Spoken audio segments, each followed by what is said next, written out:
Good morning, everyone. My name is Jade Pettyjohn. For this presentation, we will be looking at the company Ralph Lauren.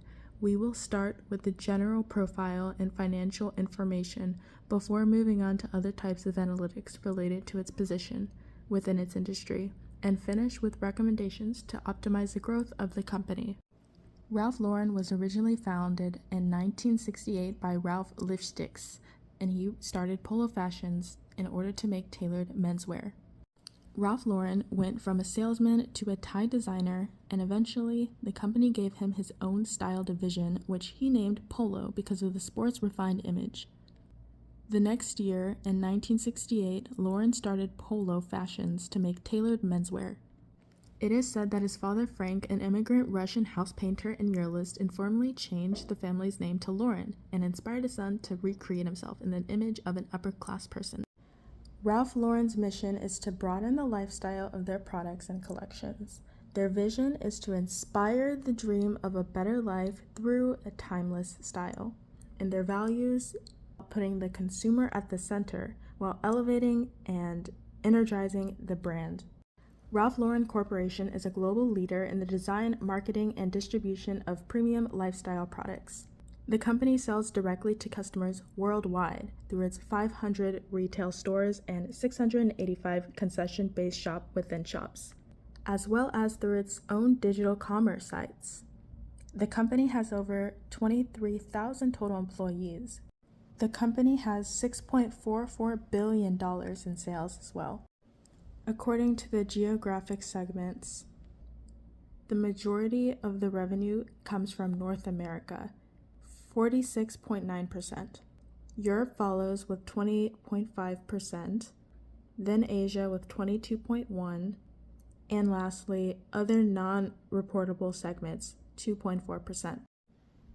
As you can see on the pie chart on the right side, you can see a simplified version of what all of that means.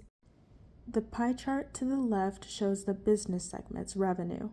This single segment is 6,443.6, making up 100% of the pie chart. Looking at Ralph Lauren's financial strength, we see that the company has a good current ratio at 2.23% compared to the industry standard of 1.8.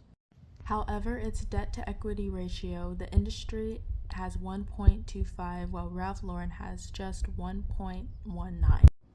With the gross margin, Ralph Lauren is in the lead with 64.65% and the industry 50.08%. The pre-tax margin, Ralph Lauren has 10.83%, while the industry has 6.13%.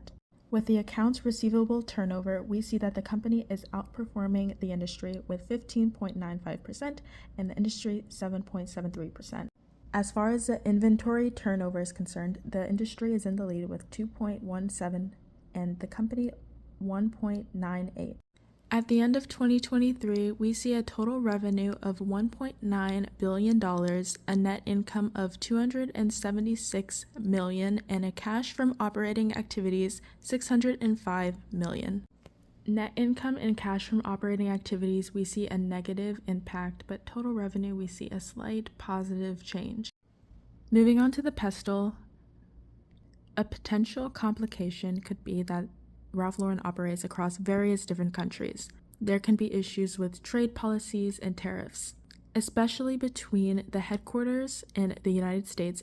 The industry is also affected by economic forces. The availability of product, consumer prices, change in fuel cost, weather conditions, etc. affect the sale of the product.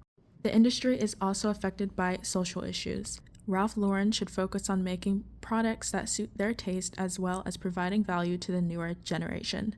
Going back to their mission statement, according to Ralph Lauren's corporation website, their mission is to offer, along with our licensing alliances, broad lifestyle product collections with a unified vision.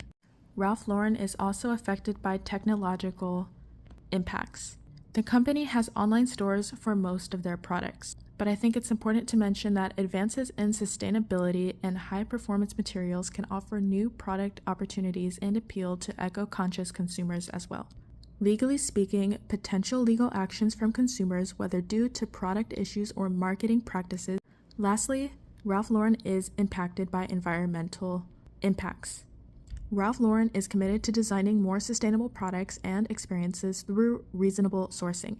The company pledges to remove all the harmful chemicals from the system by 2025, can pose financial and reputational risks. New entrants is at 3 exactly, meaning that it is not necessarily difficult to get into the industry, it is moderate. Substitutes is at 2.5, meaning there are not as many copies of their products available on the market, and that it is not as high as a threat. Supplier power is at 3.5.